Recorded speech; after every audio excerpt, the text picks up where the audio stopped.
500 hafiz të rinj palestinez certifikohen pasi mësuan përmend Kur'anin pavarësisht luftës. Një ceremoni diplomimi u mbajt në kampin e refugjatëve Shati në veri të Ripit të Gazës për rreth 500 palestinez që arritën të përfundojnë mësimin përmend të Kur'anit pavarësisht luftës së vazhdueshme dhe shkatrimit të gjerë që ka goditur enklavën. Ceremonia u organizua nga Komiteti i Emergjencave të kampit, i cili vlerësoi lart përkushtimin, durimin dhe vendosmërinë e studentëve, të cilët vazhduan studimet fetare në kushte të jashtëzakonshme të vështira. Bombardimet e pandërprera, mungesa e energjisë elektrike, zhvendosjet e detyruara dhe pasiguria e përditshme nuk i ndaluan ata të vazhdonin rrugtimin e tyre drejt përfundimit të hifzit të Kuranit. Organizatorët theksuan se kjo arritje përfaqëson një mesazh të fuqishëm që ndrese dhe shprese, duke dëshmuar se populli palestinez vazhdon të ruajë identitetin, besimin dhe vlerat e tij, pavarësisht kushteve ekstreme në të cilat jeton. Midis atyre që u certifikuan ishte edhe Ibdisan Ebu Huwejde, e cila tregoi se mësimi përmend Kuranit gjatë luftës ishte një sfidë e madhe si fizikisht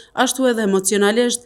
Ajo theksoi se shpeshherë studimet i ka zhvilluar në kushte pasigurie, përse besimi dhe këmbgulja e ndihmuan të mos dorëzohej pavarësisht rrethonave të rënda që po përjeton populli i Gazës.